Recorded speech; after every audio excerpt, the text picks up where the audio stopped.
Hello, स्वागत है आपका हमारे चैनल मॉक टॉक पर। ये चैनल जाना जाता है अपने बेहतरीन मॉक्स के लिए और प्रीवियस ईयर पेपर्स के लिए। आज हम लोग लेकर आए हैं आप लोगों के लिए बीपीएससी टीआरई 3 में जो क्लास 9 to 10 के लिए सोशल साइंस का पेपर हुआ था, उसके इकोनॉमिक्स सेक्शन को इकोनॉमिक्स के सारे प्रश्नों के एकदम सटीक उत्तर यहाँ हल कराए जाएंगे। तो चलिए देर नहीं करते हैं और शुरू करते हैं। पहला सवाल, लोहा एवं इस्पात उद्योग किसके निकट स्थापित किया जाए?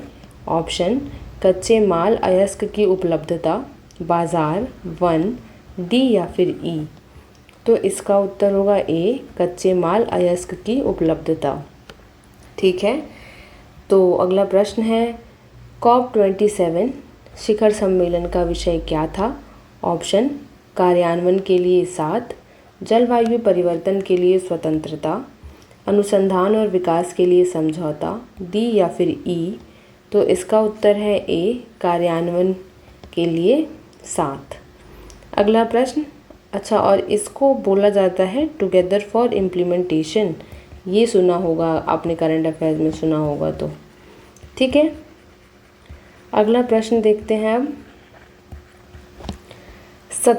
सततता विज्ञान सतत विकास और डैश की अवधारणाओं का अध्ययन है। ऑप्शन, पर्यावरण विज्ञान, सामान्य विज्ञान, सामाजिक विज्ञान, डी या फिर ई। तो इसका उत्तर होगा ए, पर्यावरण विज्ञान। अगला प्रश्न, देश के समावेशी विकास से आप क्या समझते हैं? ऑप्शन, देश में समाज के सभी वर्गों की सक्रिय भागीदारी, देश में केवल व्यापारिक घराने की सक्रिय भागीदारी, देश में केवल समाज के गरीब लोगों की सक्रिय भागीदारी, डी या फिर ई। तो इसका उत्तर है ए, देश में समाज के सभी वर्गों की सक्रिय भागीदारी। अगला प्रश्न है, संयुक्त राष्ट्र द्वारा सतत विकास लक्ष्यों SDG की संख्या है। ऑप्शन, 15, 16, 17, डी या फिर ई। बहुत आसान है और बहुत इम्पॉर्टेंट है। इसका उत्तर है सी, 17। अगला प्रश्न, सतत विकास पर संयुक्त राष्ट्र सम्मेलन UNCSD को जाना जाता है। ऑप्शन, रियो 2010, रियो 2011, रियो 2012, डी या फिर ई। तो इसका उत्तर है सी, रियो 2012। अगला प्रश्न, भारत सरकार के सार्वजनिक ऋण के संबंध में निम्नलिखित कथनों पर विचार करें और सही उत्तर चुनें।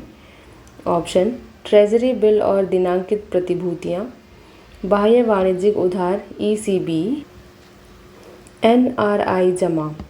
इसमें देखिए ऑप्शन, केवल एक, केवल एक और दो, केवल एक और दो, 3। तो इसका उत्तर है ए, केवल एक। ठीक है, भारत सरकार का आंतरिक सार्वजनिक ऋण मुख्य रूप से ट्रेजरी बिलों और दिनांकित प्रतिभूतियाँ द्वारा बनता है, जबकि ECB और NRI जमा बाह्य देनदारियाँ हैं। ठीक है, अगला प्रश्न देखिए, ये है अनौपचारिक क्षेत्र में शामिल है। ये पढ़ लीजिए, इसका सीधे उत्तर बता देते हैं। इसका उत्तर है डी, उपर्युक्त में से एक से अधिक। देखिए, अनौपचारिक उद्योग क्षेत्र में कुटीर उद्योग, रेहड़ी पटरी वाले, कचरा बीनने वाले और स्वरोजगार में लगे व्यक्ति कथन 1, 2, 3 सभी शामिल हैं। ठीक है, अगला प्रश्न है, अतिरिक्त उत्पादन की प्रति यूनिट के लिए उपयोग की गई आंतरिक पूंजी को कहा जाता है। ऑप्शन, प्रेरित निवेश, स्वायत्त निवेश, वृद्धिशील पूंजी उत्पाद अनुपात, डी या फिर ई। तो इसका उत्तर है सी, वृद्धिशील पूंजी उत्पाद अनुपात। अगला प्रश्न है, भारतीय संविधान की 7वीं अनुसूची के अंतर्गत कृषि विपणन किस सूची में है? ऑप्शन, संघ, राज्य, समवर्ती सूची, डी या फिर ई। तो इसका उत्तर है बी, राज्य सूची। अगला प्रश्न, निम्न में से कौन सा उत्पादन और आय में वृद्धि के साथ उच्च स्तर पर व्यावसायिक गतिविधि को दर्शाता है? ऑप्शन, बूम, मंदी, उत्थान, डी या फिर ई। तो इसका उत्तर है ई, उपर्युक्त में से कोई नहीं।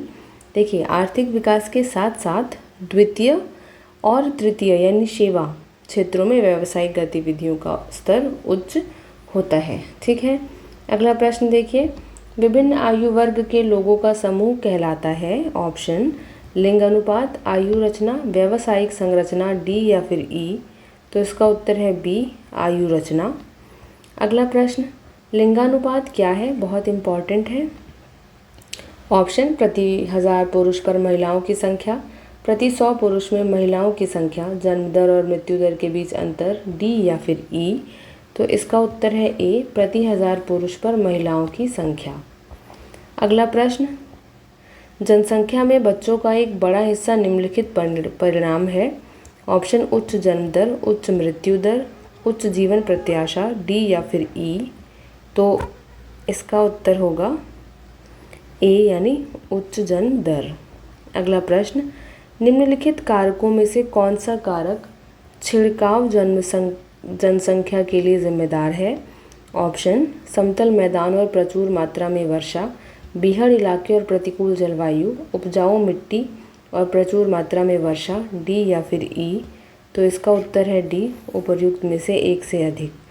देखिए, समतल मैदान, उपजाऊ मिट्टी और अनुकूल जलवायु, ठीक है, ये सब घनी आबादी छिड़काव वाले निवास के प्रमुख कारक हैं। अगला प्रश्न, निम्नलिखित में से एक निश्चित समय में समाज में पुरुषों और महिलाओं के बीच समानता की सीमा को मापने के लिए एक महत्वपूर्ण सामाजिक संकेतक है।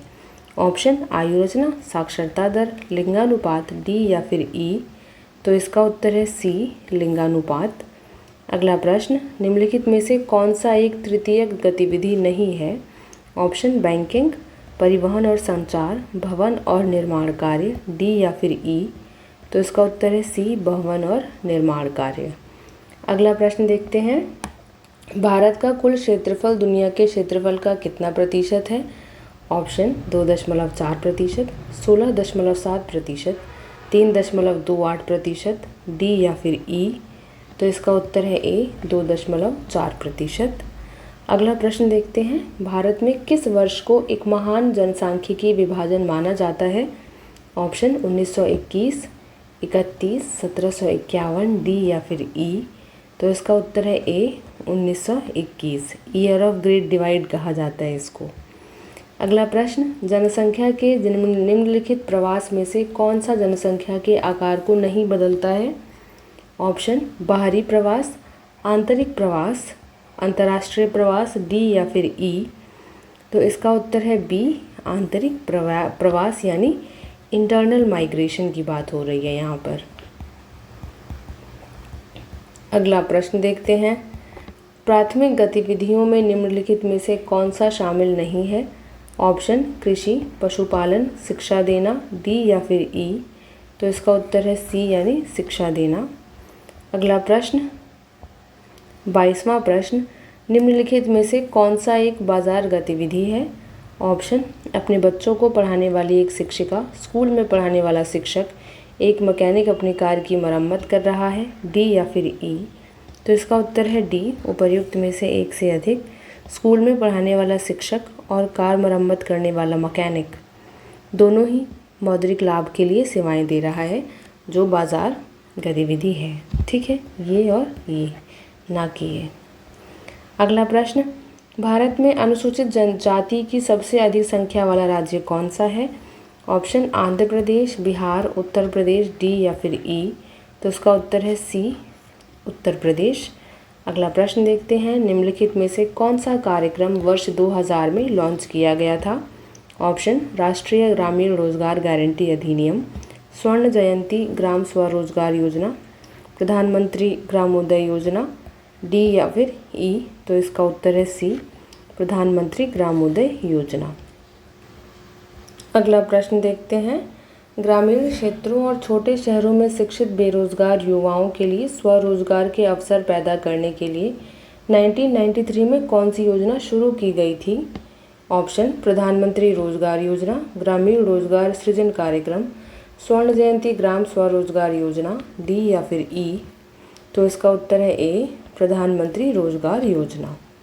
अगला प्रश्न है, भारत में गरीबी रेखा का अनुमान लगाने की निम्नलिखित में से कौन सी विधि है। ऑप्शन निवेश विधि, पूंजी विधि, आय विधि, डी या फिर ई। तो इसका उत्तर है सी, आय विधि। अगला प्रश्न, गरीबी को मापने के लिए ग्रामीण क्षेत्रों में औसत कैलोरी की आवश्यकता क्या है। ऑप्शन प्रति व्यक्ति प्रतिदिन 2400 कैलोरी, प्रति व्यक्ति प्रतिदिन 2100 कैलोरी, प्रतिदिन प्रति व्यक्ति 2800 कैलोरी, डी या फिर ई। तो इसका उत्तर है ए, प्रति व्यक्ति प्रतिदिन 2400 कैलोरी। अगले प्रश्न पर आते हैं। ग्रामीण क्षेत्रों में कैलोरी की आवश्यकता अधिक है क्योंकि ऑप्शन वे शहरी क्षेत्रों के लोगों के रूप में ज़्यादा आनंद नहीं लेते हैं, खाद्य पदार्थ महंगे हैं, लोग शारीरिक श्रम में लगे हुए हैं, डी या फिर ई। तो इसका उत्तर आसान है सी, लोग शारीरिक श्रम में लगे हुए हैं। अगला प्रश्न, इनमें से कौन सा भारत में गरीबी का कारण नहीं है? ऑप्शन आर्थिक विकास का निम्न स्तर, ग्रामीण से शहरी भारत में लोगों का पलायन, भूमि का असमान वितरण, डी तथा ई। इसका उत्तर होगा बी, ग्रामीण में शहरी भारत में लोगों का पलायन। अगला प्रश्न, नरेगा किस वर्ष लागू किया गया था? ऑप्शन देखिए 2005, 2000, 1999, डी या फिर ई। तो इसका उत्तर है ई, उपर्युक्त में से कोई नहीं, क्योंकि जो नरेगा है उसको 2005 में पारित हुआ था तथा 2 फरवरी 2006 को लागू किया गया था। ठीक है, याद रखा जाएगा इसको। अगला प्रश्न देखिए, निम्नलिखित में से किसे गरीबी का सामाजिक सूचक नहीं माना जाता है? ऑप्शन परिवहन के साधनों का कम होना, निरक्षरता स्तर, स्वास्थ्य देखभाल तक पहुंच का अभाव, डी या फिर ई। तो इसका उत्तर है ए, परिवहन के साधनों का कम होना। अगला प्रश्न देखिए, जनांकीय संक्रमण की द्वितीय अवस्था को सुलभता से जाना जाता है। ऑप्शन जनसंख्या चुनौती, जनसंख्या विकास, जनसंख्या विस्फोट, डी या फिर ई। तो इसका उत्तर है सी, जनसंख्या विस्फोट। अगला प्रश्न, भारतीय रिजर्व बैंक द्वारा बैंक दर को कम करना संकेत है। ऑप्शन बाजार में अधिक तरलता, बाजार में चल निधि में कोई परिवर्तन नहीं, वाणिज्यिक बैंकों द्वारा अधिक जमा का मोबिलाइजेशन, डी या फिर ई। तो इसका उत्तर है ई, उपर्युक्त में से कोई नहीं। देखिए, बैंक दर घटाने से बाजार में ऋण सस्ता होता है और तरलता यानी लिक्विडिटी बढ़ती है। ठीक है, जिससे वाणिज्यिक बैंकों का उधार बढ़ता है। चलिए अगला प्रश्न है, भारतीय रिजर्व बैंक एक बैंकर्स बैंक के रूप में कार्य करता है। निम्नलिखित में से कौन सा सही होगा?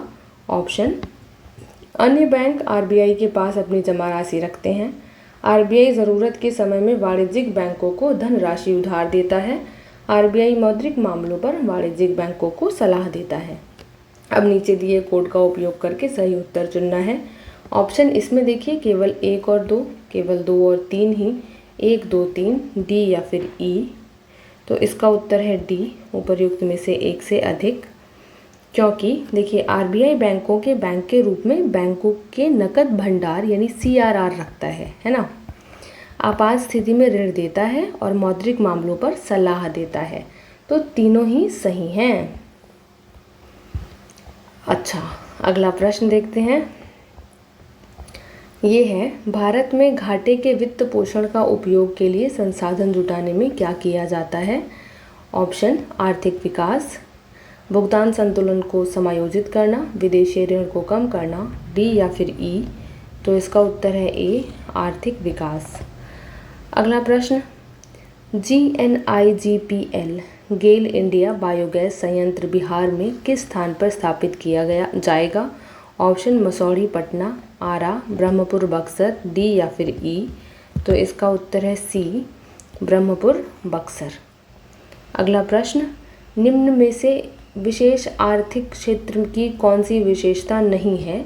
ऑप्शन उच्च स्तर की सुविधाएं, श्रम कानूनों में लचीलापन, करों को नहीं देना, डी या फिर ई। तो इसका उत्तर है सी, करों को नहीं देना। अगला प्रश्न, डगमारा जल विद्युत परियोजना का संबंध बिहार में किस नदी से है? Very very important question. Option Kosi, Bagmati, Punpun, D या फिर ई। तो इसका उत्तर है ए, यानी कोसी।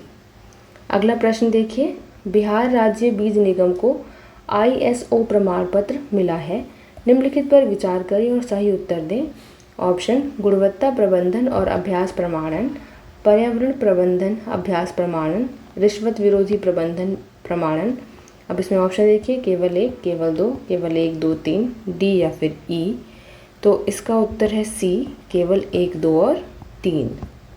अगला प्रश्न और इकोनॉमिक्स का आखिरी प्रश्न, 2022-23 के बजट के संशोधित अनुमान की तुलना में उधार के अलावा 2023-24 के बजट में कुल प्राप्तियों में कितने प्रतिशत की वृद्धि दर्ज होने की उम्मीद है? ऑप्शन 8%, 7%, 6%, डी या फिर ई। तो इसका उत्तर है ई, उपर्युक्त में से कोई नहीं। देखिए 2023-24 में राजस्व और कुल प्राप्तियों में अनुमानित वृद्धि दर का वास्तविक आंकड़ा दिए गए विकल्पों से भिन्न था। जो था वो आप मुझे कमेंट सेक्शन में बताएंगे। चलिए, वीडियो पसंद आई हो तो मेक श्योर कि आप हमें सब्सक्राइब करें और हमें प्रोत्साहित करें। मिलते हैं अगले वीडियो के साथ। बाय।